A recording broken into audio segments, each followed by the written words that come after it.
Welcome to recipes in my way. இன்றைக்கி நம்ம அருமையான சுவையில் சிக்கன் பிரியாணி தான் செய்ய போகிறோம். நிறைய பேர் சாப்பாட்டு அரிசியில் பிரியாணி செஞ்சு காட்டுங்கன்னு கேட்டிருந்தாங்க. அவங்களுக்காக இந்த வீடியோ. கொஞ்சம் கூட அடிப்பிடிக்காமல் குக்கரில் எப்படி செய்கிறது, இதுக்கு தேவையான பொருட்கள் என்ன பார்க்கலாம் வாங்க. 3/4 கிலோ சிக்கன் எடுத்திருக்கேன். குக்கரில் 100 மில்லி எண்ணெய் ஊற்றிக்கலாம். 2 டேபிள் ஸ்பூன் நெய், இன்னும் கொஞ்சம் சேர்க்கிறதா இருந்தாலும் சேர்த்துக்கோங்க. 2 பிரியாணி இலை, 2 நட்சத்திர சோம்பு, 4 துண்டு பட்டை, 5 ஏலக்காய், 7-8 கிராம்பு, 200 கிராம் அளவுக்கு 3 பெரிய வெங்காயம் நீல வாக்கில் நறுக்கினது. வெங்காயத்தை நல்லா செவந்து வர்ற அளவுக்கு வதக்கிடலாம். வெங்காயம் நல்லா வதங்கிருச்சு. இதில் 2 பச்சை மிளகாயை போட்டுக்கலாம்.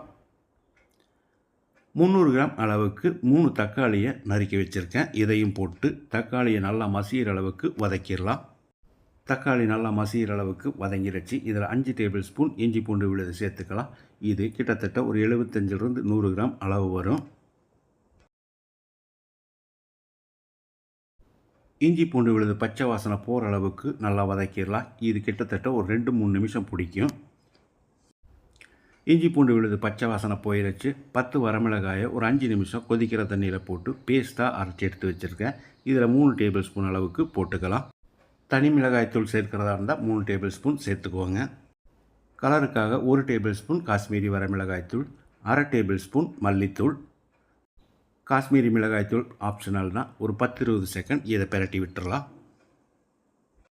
3/4 கப் அளவுக்கு தயிரை ஊற்றி கலந்து விட்டுறலாம்.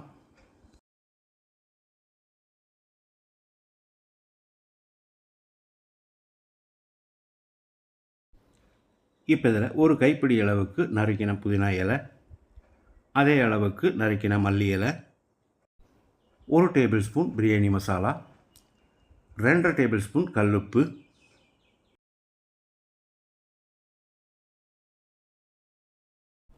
உப்பு சேர்த்து கலந்து விட்ட பிறகு நம்ம இதில் சிக்கனை சேர்த்துடலாம். இதில் நம்ம 3/4 கிலோ சிக்கனையும் 600 கிராம் அரிசியும் சேர்க்க போகிறோம்.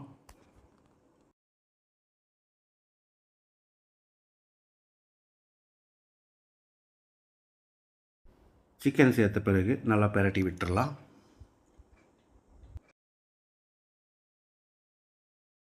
சிக்கன் வேகிறதுக்காக 1 கப் அளவுக்கு தண்ணி ஊற்றிக்கலாம்.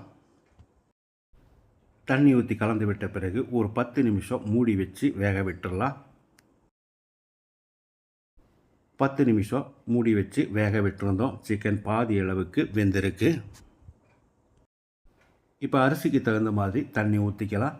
இந்த கிளாஸில் தான் நான் 2 கிளாஸ் புழுங்கல் அரிசியை 1/2 மணி நேரம் ஊற வச்சு எடுத்து வச்சுருக்கேன். எங்கள் வீட்டில் இருக்கிற அரிசிக்கு 1க்கு 2.5ங்கிற கணக்கில் தண்ணி சேர்ப்போம். 1 கிளாஸ் அளவுக்கு கிரேவி இருக்கிறதால 4 கிளாஸ் அளவுக்கு தண்ணி ஊற்றிக்கிறேன். உங்கள் வீட்டில் அரிசிக்கு எவ்வளோ தண்ணி வைப்பீங்களோ அந்த அளவுக்கு வச்சுக்கோங்க. பாதி எலுமிச்சம்பழ சாறையும் புழிஞ்சு விட்டுடலாம். நான் எப்போவுமே பிரியாணிக்கு ஒரு 1/2 டீஸ்பூன் சர்க்கரை சேர்ப்பேன். நீங்கள் விருப்பப்பட்டால் போட்டுக்கோங்க, இல்லைன்னா விட்டுடலாம். கொஞ்சமாக காஞ்ச ரோஜாவை போட்டுக்கலாம். இது நல்லா வாசனையாக இருக்கும். 1/2 மணி நேரம் புழுங்கல் அரிசியை ஊற வச்சுருந்தேன். இதை போட்டு கலந்து விட்டுடலாம். இதுவே சீரக சம்பா அரிசியில் செய்கிறதா இருந்தால் 1க்கு 1.5ங்கிற கணக்கில் தண்ணி சேர்த்தா போதும். இப்போ குக்கரை மூடி நீங்கள் எப்போவும் எத்தனை விசில் விடுவீங்களோ அந்த அளவுக்கு விட்டு எடுத்துக்கோங்க. நான் 3 விசில் விட போகிறேன். இது கரெக்டாக இருக்கும் எங்கள் வீட்டு அரிசிக்கு. 3 விசில் வந்து ப்ரெஷர் அடங்கிடுச்சு. இப்போ திறந்துடலாம். அருமையான சுவையில் மணக்க நம்மளோட புழுங்கல் அரிசி சிக்கன் பிரியாணி குக்கரில் ரெடி ஆயிடுச்சு. இதில் நறுக்கின புதினா இலையை கொஞ்சம் போட்டுக்கலாம், நல்லா வாசனையாக இருக்கும். இதோடையே நான் 2 டேபிள் ஸ்பூன் அளவுக்கு நெய்யும் சேர்த்துருக்கேன். நீங்களும் கண்டிப்பாக சேர்த்துக்கோங்க. அருமையான சுவையில் சுலபமான முறையில் குக்கரில் நான் செஞ்சுருக்கிற இந்த சிக்கன் பிரியாணியை இதே மாதிரி இதே அளவுகளோடு நீங்கள் செய்து பாருங்கள். இந்த வீடியோ பிடிச்சிருந்தால் லைக் பண்ணுங்கள், கமெண்ட் பண்ணுங்கள், ஷேர் பண்ணுங்கள். சப்ஸ்கிரைப் பண்ணாதவங்க சப்ஸ்கிரைப் பண்ணுங்கள். மறக்காமல் பெல் பட்டனை கிளிக் பண்ணுங்கள்.